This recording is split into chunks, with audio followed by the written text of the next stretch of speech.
నమస్తే, welcome to Y news. నేను Pushpa. The news sponsored by Vaira family restaurant, national highway, Petagunta. నోరూరించే వంటకాలు, అసలైన మసాలా దమ్ముతో అదిరిపోయే నాన్ వెజ్ రుచులు మీకోసం. విచ్చేయండి Vaira family restaurant, national highway, Petagunta, Tuni మండలం, కాకినాడ జిల్లా. ఉత్తరాంధ్ర ఎలవేల్పు నూకాంబిక అమ్మవారి రాష్ట్ర పండుగ జాతర మహోత్సవాల్లో భాగంగా ఎన్టీఆర్ మైదానంలో నిర్వహించిన ఆధ్యాత్మిక సభ భక్తులను విశేషంగా ఆకట్టుకుంది. ప్రఖ్యాత గీత గాన ప్రవచనకర్త, నాటిక అకాడమీ అవార్డు గ్రహీత, భగవద్గీత ఫౌండేషన్ వ్యవస్థాపక అధ్యక్షులు బ్రహ్మశ్రీ డాక్టర్ ఎల్వి గంగాధర్ శాస్త్రి భగవద్గీత ప్రవచనాలు సభలో భక్తులను ఆద్యంతం మంత్రముగ్ధులను చేశాయి. ఈ కార్యక్రమానికి ముఖ్య అతిథిగా హాజరైన మాజీ మంత్రి, అనకాపల్లి శాసనసభ్యులు కొనతాల రామకృష్ణ జ్యోతి ప్రజ్వలన చేసి ప్రారంభించారు. ఈ సందర్భంగా గంగాధర శాస్త్రిని శాసనసభ్యులు Konathala Ramakrishna SD group chairman Kadregula Sriram గజమాలతో సత్కరించి శ్రీ నూకాంబిక అమ్మవారి చిత్రపటాన్ని అందజేశారు. ఈ కార్యక్రమంలో SD group chairman Kadregula Sriram, Nookambika దేవస్థానం చైర్మన్ పీలా నాగశ్రీను చక్రవర్తి, సకల గోవిందుడు, గండేపల్లి మురళి తదితరులు పాల్గొన్నారు.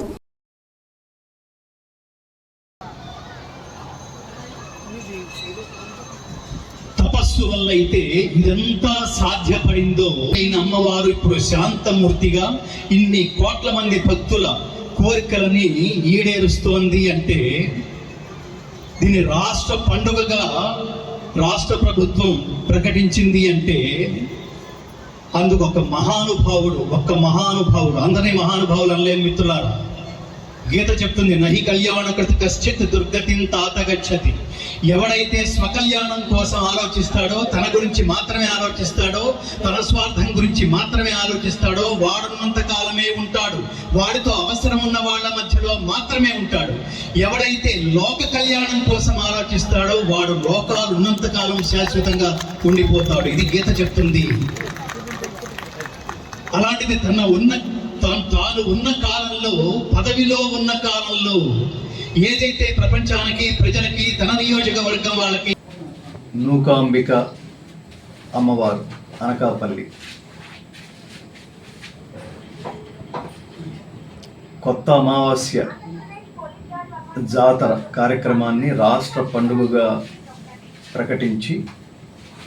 ప్రకటించడమే కాకుండా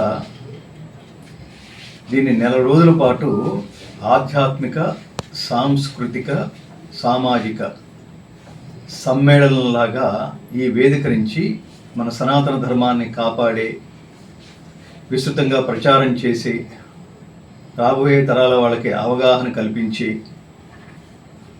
లక్ష్యంతో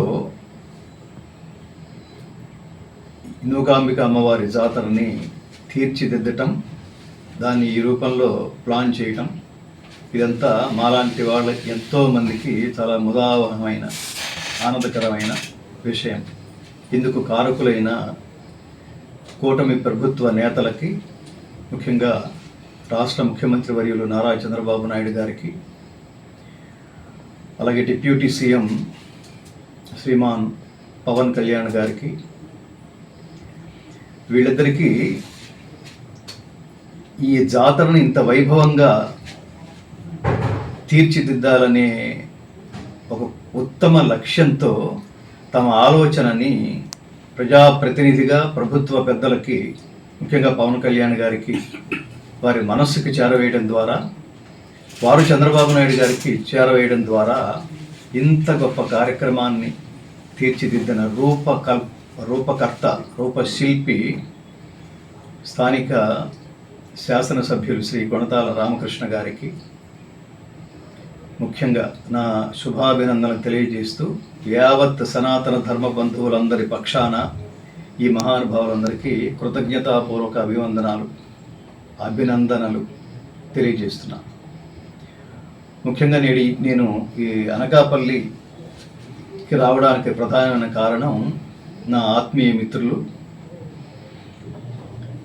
రామనామస్మరణ ఎక్కడ జరిగితే అక్కడ హనుమంతుడు ఉంటాడనే ప్రసిద్ధి ఎలా అయితే ఉందో మనకు తెలుసో, అలాగే మంచి, మానవత్వం, ధర్మం ఇవి ఎక్కడుంటాయో సేవ రూపంలో తాను అక్కడ ఉండే నా అత్యంత ఆత్మీయమైన మిత్రులు శ్రీ కాండ్రేగుల శ్రీరామ్ గారు.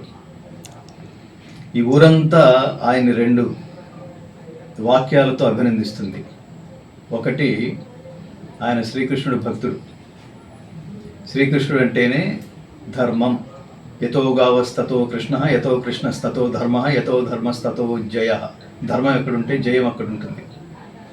సో ప్రతిఫలాపేక్ష లేకుండా, భగవద్గీత చెప్తుంది, ప్రతిఫలాపేక్ష లేకుండా ఎవడైతే బ్రహ్మార్పణముగా కర్మలను ఆచరిస్తాడో అతడు నిజమైన యోగి. అలాంటి నిస్వార్థ నిష్కామ కర్మయోగి మా మిత్రులు, శ్రేయోభిలాషులు, సన్నిహితులు శ్రీ కాండ్రేగుల శ్రీరామ్ గారు. వారి ఆహ్వానం మేరకి నేను ఇక్కడికి వచ్చి సనాతన ధర్మ సారాంశమైన భగవద్గీతలో కొన్ని ముఖ్యమైన శ్లోకాలు తీసుకుని అది నిత్య జీవితానికి ఎలా ఉపయోగించుకోవచ్చో గాన ప్రవచనం ద్వారా నిన్న దాదాపుగా 3.5